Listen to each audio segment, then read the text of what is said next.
কেরানীগঞ্জের পাখাপুর school and কলেজের ১০ম শ্রেণীর শিক্ষার্থী রাকিবুল ইসলাম নিখোঁজ ৬ দিন ধরে। রবিবার সংবাদ সম্মেলনে কান্নাজড়িত কণ্ঠে বলছিলেন রাকিবের মা হাসিনা বেগম। আমার ছেলে আজকে ৬ দিন ধরে নিখোঁজ। আমি একটি মা, আমি ঠিক থাকতে পারতেছি না। আমি একটা সন্তান হারাইছি, আমার বুকের কষ্ট আমি বুঝি। আমার ছেলে এবারকার মেট্রিক পরীক্ষার্থী।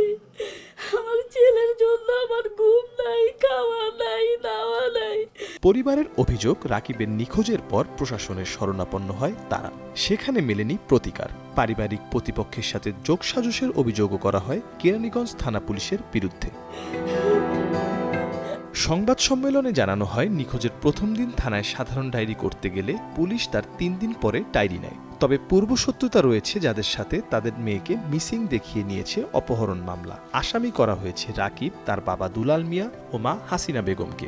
একদিকে সন্তান নিখোঁজ, অন্যদিকে গ্রেপ্তার আতঙ্কে ঘরছাড়া বাবা মা। আমি প্রশাসনের কাছে গেছি, তারা আমাদের জিটি নেয় না, কেস নেয় না। থানার ওসি আমাদের হুমকি দামকি দিয়েছে, আমরা থানার আমরা কিছু করতে পারবো না, তারা আমাদের কোনো হেল্প করবে না। পরিবারের পক্ষ থেকে জানানো হয়, রাকিবের সাথে তার মায়ের সবশেষ যোগাযোগ হয় ৩ ফেব্রুয়ারি। এরপর থেকে তাকে ফিরে পেতে দাঁড়ে দাঁড়ে ঘুরছে পরিবার। সন্দেহের তীর প্রতিবেশীদের দিকে। আমার ছেলেকে হারাই গুম করছে, আর লাস্ট কল মানসুরার মোবাইলের কল। মানসুরা ফোন করে নিছে, মানসুরা হাতের মোবাইলের। আজকে ৬ দিন পরও আমরা রাকিবকে খুঁজে পাচ্ছি না। রাকিব যেদিন থেকে নিখোঁজ হয়েছে তার ৪ মাস আগে আমরা যতটুকু জানতে পেরেছি, ভিকটিমের পরিবারের সাথে তাদের পার্শ্ববর্তী প্রতিবেশীর একটা জায়গা নিয়ে বা সম্পত্তির বিষয়ক দ্বন্দ্ব ছিল। আর রাকিব নিখোঁজের সেই সময়ে রাকিবের লাস্ট কলটি ছিল মানসুরা নামক একজন মহিলার পক্ষ থেকে।